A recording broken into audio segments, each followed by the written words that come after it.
the tone, please record your message. Hi, this is Chris Hughes.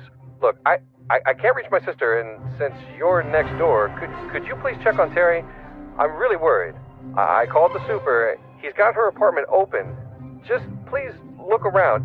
I've called Terry, but she's not picking up. I don't know where she is. Anything you could find would be a big help. Look, I owe you. Okay, That's an opening scene from a video game called Missing: The Pursuit of Terry Hughes. The game was designed to help train U.S. intelligence agents to avoid decision pitfalls by working through a fictitious missing persons case. Today on the show, we're bringing you something a little different. We're calling it Choiceology's Guide to Better Decisions. We've gathered some advice from expert guests who study the science of debiasing decisions, and we hope their insights will help you make ever more thoughtful choices.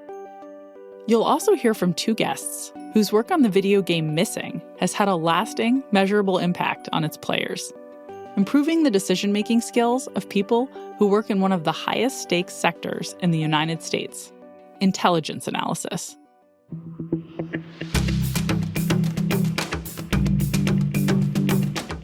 I'm Dr. Katie Milkman, and this is Choiceology, an original podcast from Charles Schwab. It's a show about the psychology and economics behind our decisions.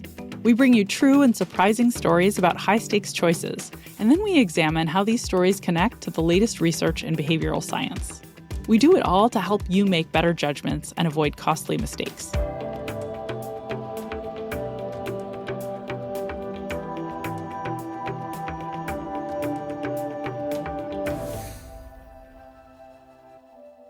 This is James Korris. I'm the president and CEO of Creative Technologies Incorporated in Los Angeles, a woman-owned small business. Back in 2015, James was contracted to design a game for the government agency IARPA. That stands for the Intelligence Advanced Research Projects Activity. Missing Part 1, The Pursuit of Terry Hughes. It's a character-centric narrative that follows the first-person player through a series of discoveries. And basically, you are in the role of a person living in New York in a cool part of Manhattan, but you have a very boring job. Your neighbor is a very exciting, very interesting person whom you know only very slightly, because even though she's a next-door neighbor in New York, she's almost a total stranger. And the inciting incident that gets the narrative rolling is a phone call from your neighbor's brother, who's very concerned because she's been missing for 3 days and he can't figure out what's happened to her. So basically, it's a mystery. The game is set up to challenge the player's decision-making skills. Okay, so the first thing that pops up here is the user's smartphone. We see that Chris has texted. He says, yeah, you're in the apartment. Please look around. Take as many pictures as you like, but pick the best 3 that you think are good clues to help us figure out what happened to Terry. I hope nobody grabbed her. The clues are cleverly designed to elicit a biased response. In this case, they trip up the player by leveraging people's tendency to jump to conclusions with limited data. By Chris saying, I hope nobody grabbed her, he's setting up the hypothesis that there were malign actors who broke into her apartment and took her away. So the question is, will you be looking for evidence to support that, or would you consider a counterfactual hypothesis? And this is where we start to navigate around the apartment. So starting in the living room, there's a desk here. So we see there's some papers around. See this bookcase. We move to this document here and pick it up, and you can see that there are restaurants in Los Angeles. And if you think about it for a moment, if someone is generating a list of restaurants in another city. It does not support the hypothesis that criminals broke into the apartment and kidnapped a person. So if you were to take a picture of this, then it would suggest that you do have some interest in exploring counterfactual hypotheses. So we'll take a picture of that. Okay, so here's a chair that was turned on its side. Then we say, oh, well, that might support the hypothesis that she was taken by force. Bathroom's kind of interesting, so here's what's in the bathroom. Wet towel on the ground. What does that tell us? Let me take a picture of that. And then over here, here's her closet. And one of the things we notice is that there is a suitcase missing. So again, if someone is taken by force, they don't usually pack a bag. So we got the chair that shows maybe by force, the towel, which suggests that she wasn't taken by force, and the missing suitcase sounds like she packed for a trip. And so we're going to send them to Chris. As the game progresses, other characters start to share clues, like the apartment building's superintendent, who comes over to Terry's apartment and shows you some security footage. Hi, you're from 12G. I got a call from Chris, Terry's brother. He told me you were in here looking. The guy is massively freaking. Did you find anything? Come with me. Then he takes us into her office, and there's more discovery here. I've got the security footage from the elevator. Here we go. This was just a couple hours ago. Terry seemed like a nervous person to you. This clue might stand out if you remember the Choiceology episode about the fundamental attribution error. In that episode, we talked about our tendency to attribute other people's behavior to their underlying attributes or personality, and to disregard how dramatically their situation has likely influenced their behavior. We might assume that she's anxious because there's something seriously wrong going on in her life, or it just might be the fact that she's, in a creaky old elevator in Manhattan. It's the kind of thing that would make anybody anxious. Personally, I think Terry's in some kind of trouble. She always seems short of cash these days. Late on the rent last month. There's lots of stuff to explore on her desk. Here is an electric bill that says it's past due, so this would support the hypothesis that she's having financial problems. After clues are gathered and the first part of the game is over, users complete an after-action review and hear lectures on decision biases that might have tripped them up during the game. Confirmation bias is a mistake that people make when they have one idea of what's right, and then they search for evidence and interpret evidence in a way that confirms it. Because people are trying to confirm one idea, they don't evaluate all evidence objectively. So that's Carey who's speaking now. In the game, for example, you search for clues about why Terry wasn't in her apartment. If you only search for clues that Terry had a financial problem, and you didn't check whether she was gone for other reasons, you committed confirmation bias. That's Carey Morewedge. Carey is a professor of marketing at Boston University who studies psychological biases and how to reduce them. Back in 2015, James and Carey worked together on the project we've just described to marry behavioral science insights with game design, and to make the game as effective as possible at improving people's decisions. Carey joined me to talk about the game and about his research on strategies for debiasing decisions. Hi, Carey. Thank you so much for taking the time to be here today. Hi, Katie. It's such a pleasure to be here. I want to start by asking you if you could just describe your 2015 paper about 2 different debiasing training programs that you designed, which I think of as really the best work on debiasing. They had remarkable and durable effects on reducing decision biases. So I'd love it if you could just explain the trainings you designed and how you proved their value. The backstory is I got a call asking me if I'd be interested in building video games to reduce cognitive biases.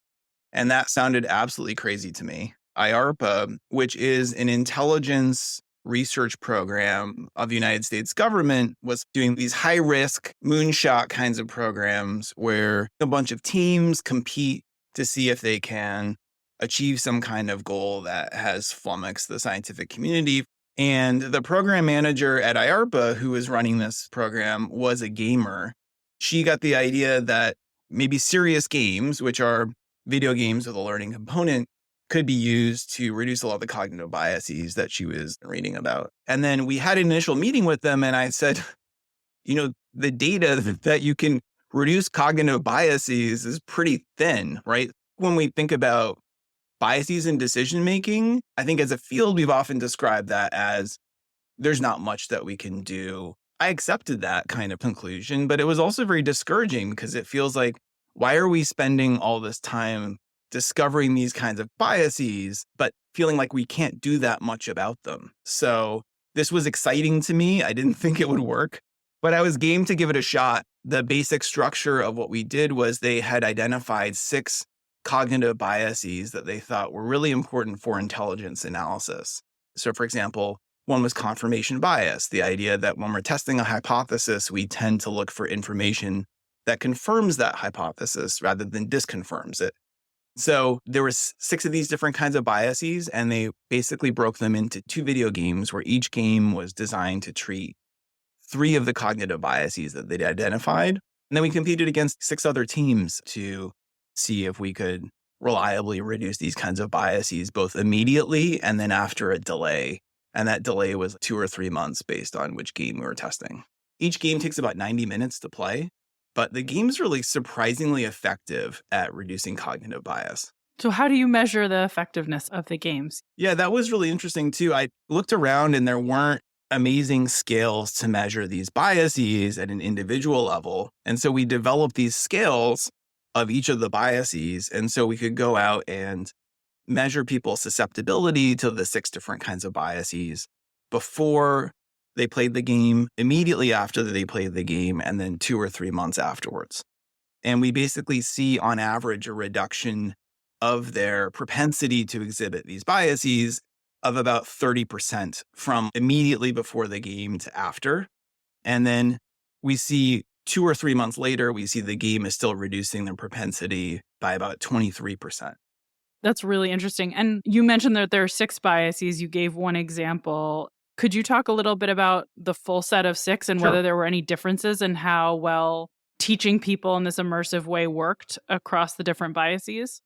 So the 6 biases were bias blind spot. That's seeing more bias in other people than in yourself. Confirmation bias. Fundamental attribution error, which is that we tend to attribute our own actions to the situation and other people's actions to them, or like dispositional effects, like that was you versus that was your context. Anchoring, representatives heuristics. So those are kinds of cases where we often use the similarity of situations as a proxy for the probability of situations. And then the last one is social projection. When people try to think about how much other people have a particular attitude or a particular preference, they often use their own attitudes and preferences to predict how other people feel, right? So for example, if you find Crocs to be a very comfortable footwear and like Crocs, you might think that most people like Crocs, right? If you think Crocs are horrifically unfashionable, then you would think that no one wears Crocs because they're terrible, right? That's a sort of schlocky example, but you can see that politics often divides how people feel about different kinds of issues, and people tend to overestimate how many people agree with them on their particular kind of political rift issue. So those are the 6 biases. And P.S., I have to say, those are great biases to try to tackle. And I think we've covered 4 of them maybe on the show, but you just gave me 2 more topics we'll have to cover in future episodes. So thank you for that too. And I'd love to hear how it all worked. So the biggest surprise to me is how effective these debiasing strategies are. The second thing is, in other papers, we used random YouTube clips of people's lectures as a debiasing intervention. And we've even done things where we just explain the biases to professionals like intelligence analysts or risk analysts, and they work. And I think actually the biggest problem was the measurement. So you're saying our pessimism prior to this research about how easily we can debias people was because we didn't measure their success dodging biases very well, and you came up with better measurement tools. Yeah. I will just say, as someone who teaches about bias and who obviously spends a lot of time through this podcast trying to teach the world, it's such an encouraging message that even though we'd seen a lot of failures before, debiasing through education really does work, and it was maybe a measurement issue. But I also want to point out that in your paper, you show that these really engaging video game trainings work better than watching lectures by some of the best researchers in our field. And I would love it if you could share a little bit of your insight about why the video game was a particularly useful way to improve people's decision making. I think the video game basically throws the kitchen sink of what we think works for debiasing at the problem. To debias someone, they need to know what the bias is. They need to know what direction it affects judgment in. Then giving people feedback helps. And then they need coaching and strategies. And the video game does all of that in as much intensity as possible in 90 minutes. I love that. And of course, watching a passive video doesn't give you that feedback component, and it can't be personalized or engaging in the same way as an active video game.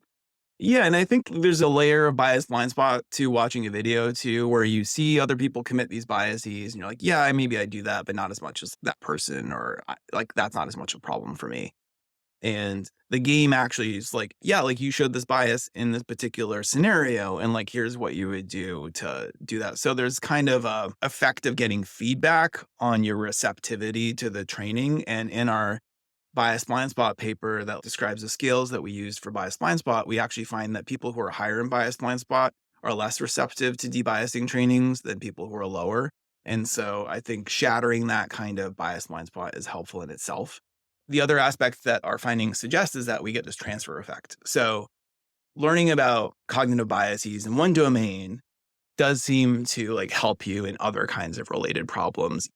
The take home I would say is that I think we've been really underselling the value of a lot of the public outreach of decision scientists, that people are really benefiting from a lot of this kind of work. And like part of it is that it's not as exciting for many people to measure individual differences in these biases that have been established as to like understand them or document them, right? As we mature as a group and as a field, I think it's very useful for us to try to think about, okay, we've done like a lot of good trying to show all of these biases. How do we go from the descriptive to the prescriptive and like try to improve social welfare that way? I love that. And obviously, birds of a feather. I think you and I both, we'd love for the incentives to change a little bit. So there's evaluation not only of the basic science, but also some of the applied work that can have a positive social impact. So I love this research you've done. Is there anything that you do differently in your life as a result of the research you've done and that you've read on debiasing? Yeah, I think I'm just more optimistic about our field. And also, I think that it's important for people who do this kind of work to do more public outreach because it seems to work. I really admire people like you who are like going out and talking about the science to everyone and trying to get the idea out. And I think that we could do more as a science to try to think about ways to improve on many of the kinds of biases that we've identified. And there's a lot of important work to be done on what works best and for whom and how related are these biases? And is there something that would work for many of them, right? And just understanding more about the structure of different biases and how they fit together, I think would be really helpful to move forward. And for listeners who aren't in the science, I think that this suggests that doing things like listening to this podcast or reading a book or watching a talk online, those are all things that can help you improve your decision making. And it's not futile. Your biases are not all permanent. You can do something about them.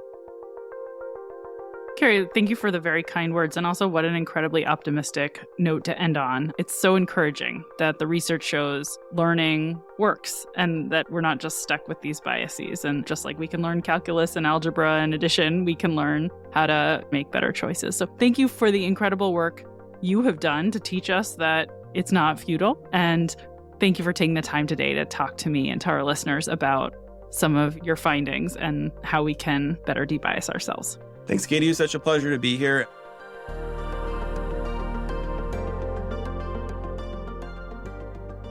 Carey Morewedge is a professor of marketing and the Everett W. Lord Distinguished Faculty Scholar in the Questrom School of Business at Boston University. James Korris is president and CEO of Creative Technologies Incorporated and is a pioneer in immersive game-based simulation for military learning. You can find links to Carey's research and to a video of the game he collaborated on with James in the show notes and at schwab.com/podcast.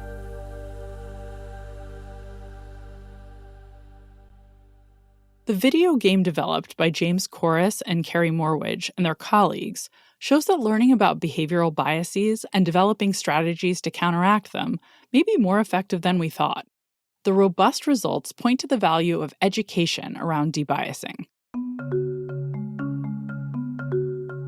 With that in mind, we thought it would be useful to share some practical strategies to help you make better decisions.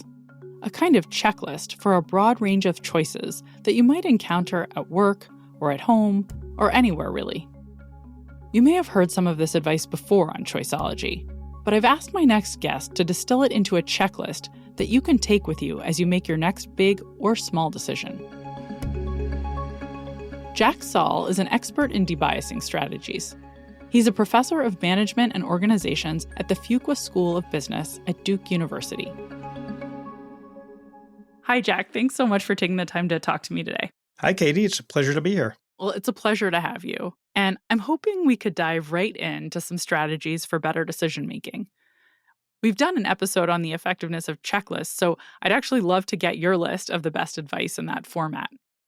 All right, checklist. Okay, so I have 4 pieces of advice here, probably incomplete because, as we know, anytime one person sits down and writes down a list, there are probably some things they're not thinking about, but here's 4.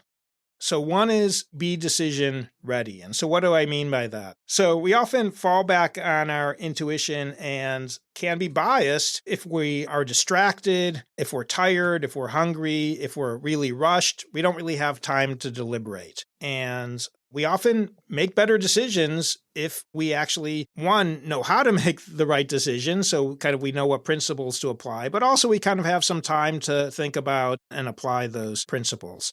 So there's a lot of situations where we're not decision ready. Maybe we're angry at somebody, or maybe we're trying to do multiple things at once, that we're distracted. And so at those times, it's best to put off the decision to another time. I love that, Jack. That's a great item number 1.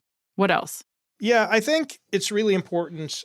We miss opportunities because we didn't think broadly enough. And so a second piece of advice is to broaden the frame. A lot of biases actually could be attributed to thinking too narrowly, that we're only thinking about the one option that's in front of us. Should I go to this college? Should I rent this apartment?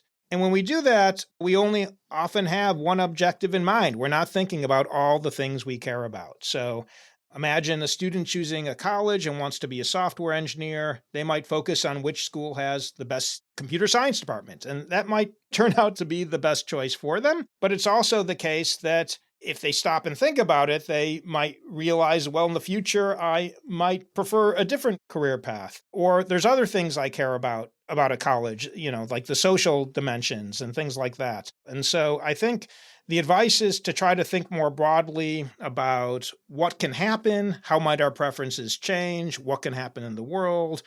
And at the end of the day, decisions are limited by the option set, right? A lot of research has shown that people are not necessarily so great at choosing, or they might be okay at choosing between A, B, and C. But sometimes none of those options are the right option, right? Sometimes what you actually ought to do is throw out all those options and invent some new ones. And so that's what I mean by broadening the frame.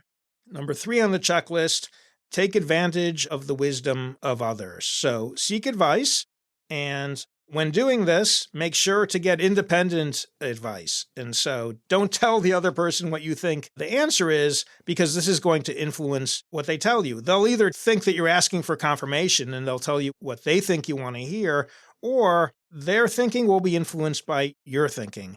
Either way, you're going to be better off. If you really want to get good advice, is to get independent advice. And then 4th, experiment. Try things that you think won't work. Do this in a low-cost way. The idea here is to try to generate disconfirmation. Try to prove yourself wrong. One way to do this is empirical. So if you think you know what a website should look like, you could do some A/B testing, and you could create variations that are different from what you think are best to kind of test whether or not your idea is correct. But in other situations, experimentation is difficult, and there we have to rely on the wisdom of others. And one way to do this is to have a devil's advocate, have somebody argue for an alternative point of view. Yeah, I love that. I often also tell my students to try to find somebody who will play the role of devil's advocate and just argue the opposite too, when I'm worried that I might be too attached to a given path or argument and not thinking broadly enough. Oh, for sure. You want to think about reasons why you might be wrong. We often think about why we're going to succeed or why our answer is right. And you want to think about reasons why the answer might be much different from what you thought. And, sometimes we're all on our own and, this is a little bit challenging, but ask yourself why you might be wrong. There is one other way to do this, kind of this, fourth point of trying to seek this confirmation is to tackle the same problem, but on different occasions. So one trick actually that a lot of professors actually use when they're grading papers, number one is you don't want to have the name of the student on the paper. And it's very tempting to know whose paper you're grading, but if the name's not there, then you could come up with an assessment of the work which is not tainted by your views about the person. So this is called blinding. But in addition to that, the advice here would be to do it twice. And it takes extra time, but oftentimes what happens is at any given moment, there's some noise in our judgment or we have different things in mind. And so if we look at the same decision problem twice or are grading the same essay twice, we might come up with different answers. And in those cases, if they're different from each other, you could either, if it's quantitative, you can average the grades together. If it's more discrete or if it's categorical, what you can do is look at it a third time or have somebody else look at it. And so there's a lot of work along these lines in medicine where if you ask a radiologist to look at the same X-ray on multiple occasions, they might come up with different answers. And this isn't really a critique of their expertise. This is just symptomatic of how difficult the task is. But for those kind of tricky ones where they're giving different answers on different occasions, then maybe a third look or bringing in another expert can be helpful. I love that, Jack. And P.S., it also makes me feel better about the fact that I'm that dissertation advisor who, after 6 months, reads a new draft from my student of their, say, dissertation and says, I really don't like the third paragraph of the intro. You should cut it. And they tell me, actually, I added it because you told me to. Anyway, I'm often inconsistent in my advice to my students, but I'm like, well, you're getting the wisdom of the crowd within. Exactly. It's like 2 independent perspectives. Aren't you lucky? Yeah. Anyway, that's my framing trick. There's more than one Katie Milkman. That's right. That's right. You caught me hungry today. Jack, this has been so enlightening and helpful, and I really appreciate you taking the time to talk with me and share these insights. Thank you so much. Sure, you're welcome. It was a pleasure. Jack Soll is the Gregory Mario and Jeremy Mario Distinguished Professor of Management and Organizations at the Fuqua School of Business at Duke University. You can find links to Jack's research, as well as an article we wrote together with John Payne titled Outsmart Your Own Biases, in the show notes and at schwab.com/podcast.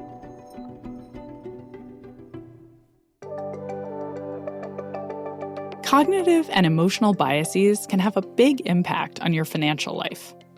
To learn more about debiasing techniques and how to approach a variety of specific financial decisions, like how to save for college or what to do with an old 401k, check out the Financial Decoder podcast. You can find it at schwab.com/financial decoder or wherever you get your podcasts. This episode has been a bit atypical. We've shared the great news that just by learning about decision biases, you can improve your judgment. I think we need to run an experiment to test whether listening to this show successfully debiases people. But there are a lot of different mistakes we make that we need to be aware of. We often seek confirmation of our existing beliefs rather than searching in a balanced way for information. We misattribute people's behavior to fixed features of their personality instead of their situation, and think too narrowly about important problems. And that's just scratching the surface. The good news is that cures exist for these types of biases. As Jack shared, you can set yourself up for success by being decision ready. Part of that, of course, is being familiar with decision biases. Carey explained just how valuable that can be. But also, you should make sure you're well-rested, calm, and well-informed before making a consequential decision. It can also be valuable to broaden your thinking by deliberately considering a wider scope of possibilities and future preferences than you would naturally. And you can be intentional about collecting information and seeking independent advice from other people with relevant expertise. Finally, try to prove yourself wrong by testing. That might mean A/B testing, or just having a friend play devil's advocate. I hope that the more you listen to Choiceology, the more reliably you'll be able to dodge decision biases.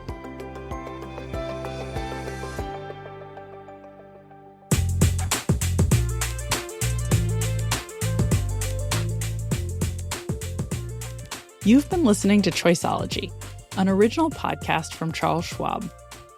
If you've enjoyed the show, we'd be really grateful if you'd leave us a review on Apple Podcasts, a rating on Spotify, or feedback wherever you listen. You can also follow us for free in your favorite podcasting app. And if you want more of the kinds of insights we bring you on Choiceology about how to improve your decisions, you can order my book, How to Change, or sign up for my monthly newsletter, Milkman Delivers, on Substack. Next time, we'll bring you stories about two very different battles from the American Revolution, and we'll share how people make decisions in the face of real versus hypothetical losses. I'm Dr. Katie Milkman. Talk to you soon.